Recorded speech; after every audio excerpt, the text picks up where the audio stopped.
Add to the decor of your home and protect your furniture with a handcrafted leather coaster holder and coasters. These sets also make great gifts and great items for resale at a nice profit as well. To make the cutting of my leather easier, I have made templates out of the bag stiffener that's available. I do this for several reasons. One, it makes it a lot easier to scribe my pattern on the leather. And two, I will probably be making more than one of these. And so I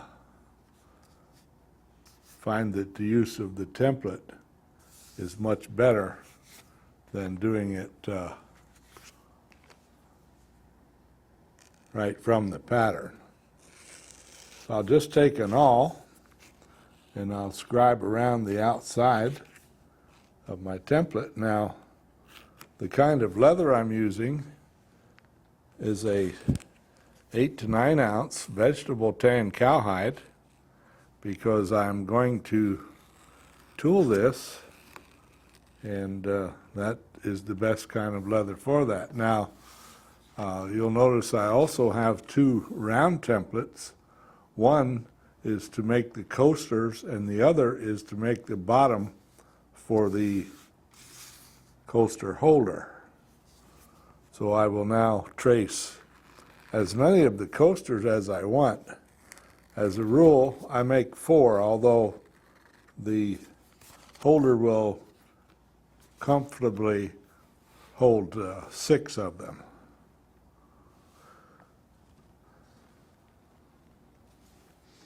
The one for the bottom, you'll notice, has a hole in the middle.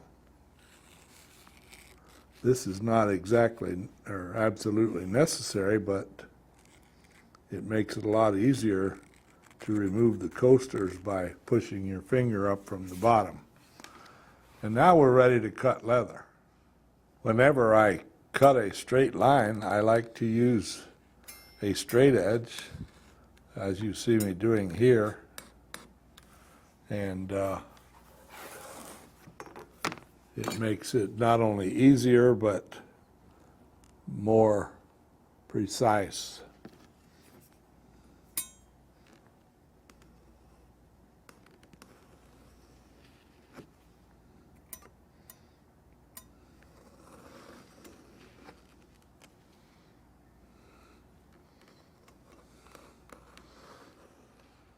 For the curves, I'm very carefully following the line that I scribed on there with the scratch awl.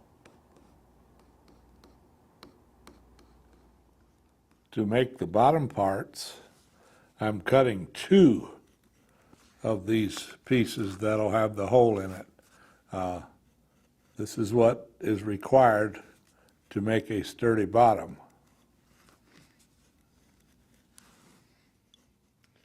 If you do not have a large 3/4 inch or 1 inch round drive punch, it's best to use a stencil knife to cut the hole in the bottom. Like I mentioned before, this is not exactly necessary, but it does help tremendously when removing coasters from the holder. And you can cut rounders also from 8 to 9 ounce leather to make your coasters, or you can buy your rounders already cut.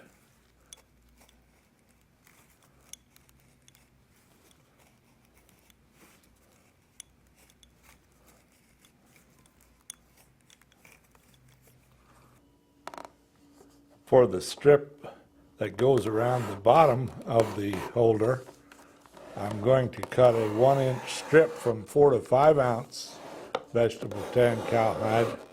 That's about 12 inches long. Now that we have all of our parts cut, if we're going to do any tooling, dyeing, and finishing, now is the time to do that. I have decided to do this one with kind of a southwestern look, so I'm going to first dampen the leather, and I'll set it aside for a few minutes until the water penetrates, and then we'll begin our stamping. I will begin my tooling by using a small camouflage tool, and I'm stamping a line about 1/8 of an inch from the edge of the leather.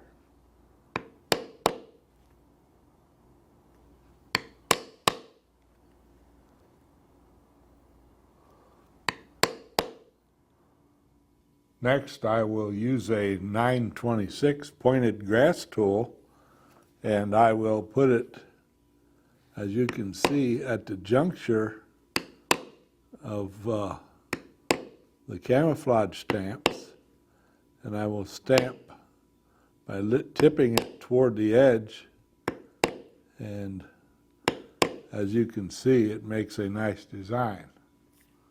I would do this all the way around.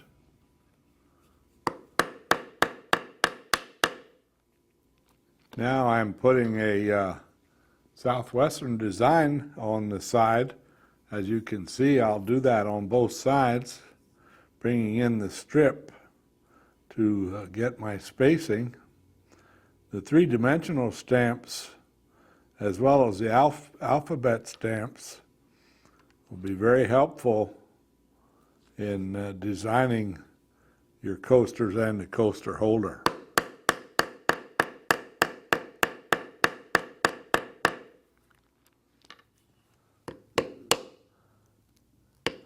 And now I'm doing the same thing to the strip that we will use on the bottom of our coaster holder.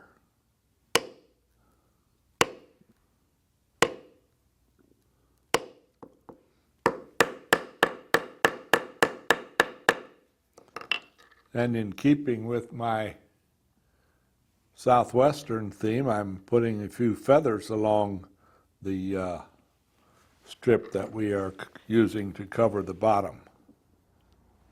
Please note I have also used the southwestern design around the edge of the coasters, and on one of them I put an initial, and the other one I put the southwestern design. Next, I will use an edge beveler, and I will bevel along the edge. As you can see, I will do the top and the back side.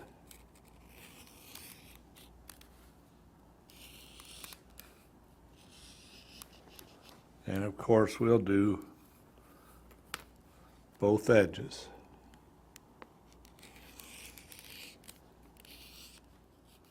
And I will also do the same thing to all of our coasters. It will not be necessary to do that to the long strip and to the bottom parts.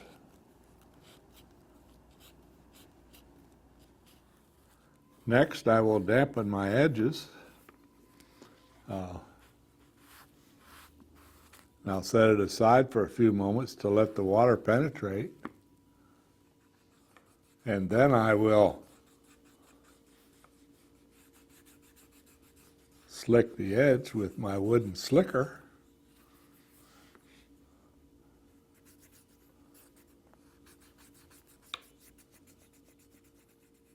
And I will do the same thing to all of my coasters.